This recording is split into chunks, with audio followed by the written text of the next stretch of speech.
Hello mes amis and welcome to Titli's Busy Kitchen with me, Titli. This week I'm going to show you how to make something very dangerous. They're known variously as Sablé Breton, Sablé Citron, Galette Saint-Michel, and basically they are a rich, crunchy, thin, lemony shortbread biscuit. In this bowl I've got 160 grams of softened salted butter. I'm going to add in 140 grams of caster sugar or superfine sugar and cream them together. So after about 4 or 5 minutes it should be nice and creamy. Now I'm going to add in 4 egg yolks and a teaspoon of vanilla flavouring and beat that together too. And you should end up with this lovely creamy mix. Now sieve in 200 grams of plain flour and 2 teaspoons of baking powder. And the final ingredient is the grated zest of 2 lemons.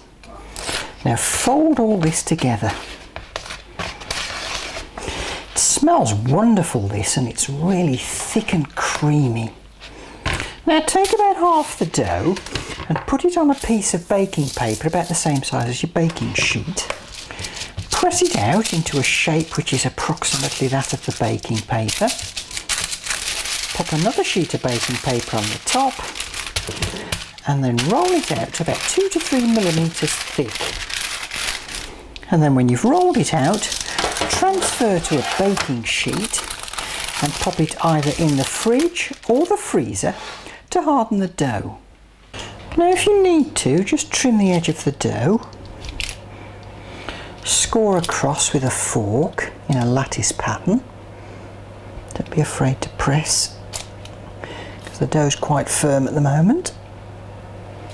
Then brush with a wash made from 1 egg yolk and a tablespoon of milk. Now I'm going to bake this at 170 fan oven, 190 normal oven for 5 minutes. So it's been baking for 5 minutes, and this is the point that we're going to cut out some circles. The problem is if you cut out circles at the beginning and put the circles on the sheet, they spread, whereas this way we keep them nice and compact. I'm using a 2.5 inch cookie cutter, but you could use whatever size you want. Just press down through the dough, carefully lift up. Make sure you leave a little gap between each biscuit. It's like it's in its own tiny mould. And I'll use a smaller cookie cutter where I've got the gaps. And if you're wondering what we're going to do with the leftover stuff that won't form part of the biscuit, it makes a fabulous cheesecake base. Just crumble it up in the same way as you would digestives or graham crackers. Right, this is going to go back in the oven for another 5 to 10 minutes. Keep an eye on it because you don't want it to go too brown. And here they are, all beautiful golden brown. Now, let these cool completely before you do anything else. Now, once they've cooled, you can liberate the biscuits. Lovely and crispy. You can, of course, eat these bits too. But what you'll end up with are some beautifully round, even, thin biscuits.